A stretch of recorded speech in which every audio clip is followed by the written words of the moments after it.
আপনি যত সিনিয়র হন না কেন, আপনি আপনি একটা অফিসের অনেক সিনিয়র পারসন, কিন্তু নতুন করে একজন বিসিএস ক্যাডার জয়েন করছে। ওই অফিসে বিসিএস ক্যাডার হচ্ছে মানে প্রথম মনে করেন ব্যক্তি।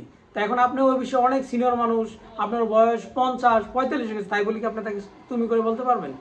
বলতে পারবেন। আপনার সাথে যদি একসময় ওই রকম রিলেটেড, ওই রকম সম্পর্ক তার সাথে হয়ে যায়, তখন সে বাবার মতো করে বলতেই পারে যে বাবা আপনি আমাকে তুমি বলে ডাকবেন, যে আপনি আমার বাবার মতো, যাচ্ছা আপনি আমাকে তুমি বলে ডাকতে পারেন এরকম। কিন্তু হুট করে আপনার জুনিয়র বলি কি আপনি একজনকে তুমি বলে ডাকতে পারবেন? বয়স দিয়ে কি আসলে মানুষকে মূল্যায়ন করা যাবে?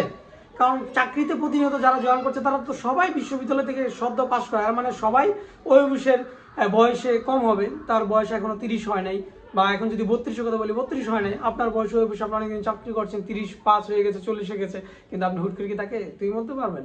তো এটা করা যাবে না। অনেক সিনিয়ররা এই কাজটা করেন, কবি সাহিত্যিকরা এই কাজটা করেন।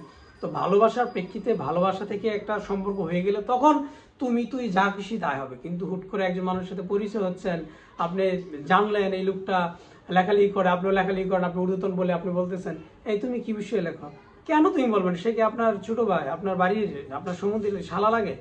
হুট করে এসে তুমি কি লেখো। আবার ব্যাংকে এই তুমি নতুন জয়েন করছো, আরে তুমি নতুন জয়েন করছো মানে একজন অফিসার সে জয়েন করছে এবং আপনার সাথে কোনো পরিচয় নেই, আপনি এসে বলতেছেন তুমি নতুন জয়েন করছো। আপনি বলবেন যে আপনি কি নতুন জয়েন করছেন, আপনাকে আজকে প্রথম দেখলাম। অবশ্যই আপনি বলতে হবে, ছোট হোক বড় হোক, অপরিচিত কারোর সাথে কথা বললে অবশ্যই আপনি বলতে হবে।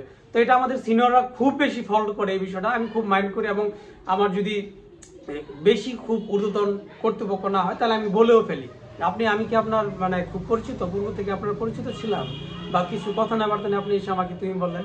এবং আমি একজনকে অন্য একটা প্রতিষ্ঠানের একজনকে খুব ধমক দিয়েছিলাম যে আপনি এসে আমাকে অর্ডার করছেন, তুমি বলছেন, আমি কে? আপনি কে? আপনাকে আমি চিনি? আপনার কাজ করতে হবে, আপনি এসে বলবেন যে ভাই এই কাজটা কি করা যাবে, হ্যাঁ আপনি কি কাজটা করেন। আমি আপনাকে দেখতে ছোট মনে হচ্ছে বলে আপনি এসে, আমি সিনিয়র অফিসার, আপনি অন্য একটা প্রতিষ্ঠানে এসে বলতেছেন যে এই টাকাটা ট্রান্সফার করে দাও, মানে কি? একেবারে সেই দমক দিয়েছিলাম। এরপর থেকে আমার সাথে তার খুব ভালো সম্পর্ক হয়েছে। ঝগড়া করলে কিন্তু মানুষের সাথে খুব ভালো সম্পর্ক হয় যদি লিগালি হয়। ইলিগাল হলে তো আপনি ধরা খাবেন, হ্যাঁ আপনার রিপুটেশনের ঘাটতি হবে, রিপুটেশন ডিমোশন হবে, প্রতিষ্ঠানও আপনার জন্য দুর্নাম বয়ে নিয়ে আসবে। কিন্তু যদি আপনি লিগালি হন, আপনি উচ্চস্বরে বলতে পারবেন, প্রতিবাদ করতে পারবেন, এতে করে আপনার প্রতিষ্ঠানের সুনাম আরো বাড়বে, আপনার ব্যক্তিত্ব বাড়বে। প্রত্যেকের ব্যক্তিত্ব বজায় রাখা উচিত। অনেকে বলে কাস্টমার এসে বেয়াদবি করে গেছে, আপনি যদি সঠিক থাকেন কাস্টমারের বাপেরও ক্ষমতা আপনার সাথে এসে বেয়াদবি করে যাবে, কোনোভাবেই সম্ভব না।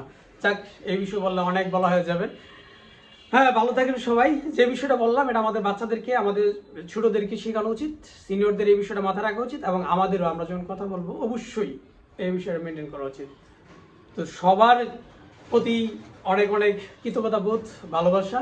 আমার সাথে যারা যুক্ত আছেন, আমাকে সাথে সবসময় যোগাযোগ করেন বিভিন্ন বিষয় নিয়ে, এবং আমার চ্যানেলে পেজে যুক্ত আছেন তাদেরকে শুভেচ্ছা সাধুবাদ জানাই। এবং আজকের ভিডিওটি যদি মনে হয় গুরুত্বপূর্ণ, অবশ্যই শেয়ার করে ছড়িয়ে দিবেন, সে প্রত্যাশা রইল। আল্লাহ হাফেজ।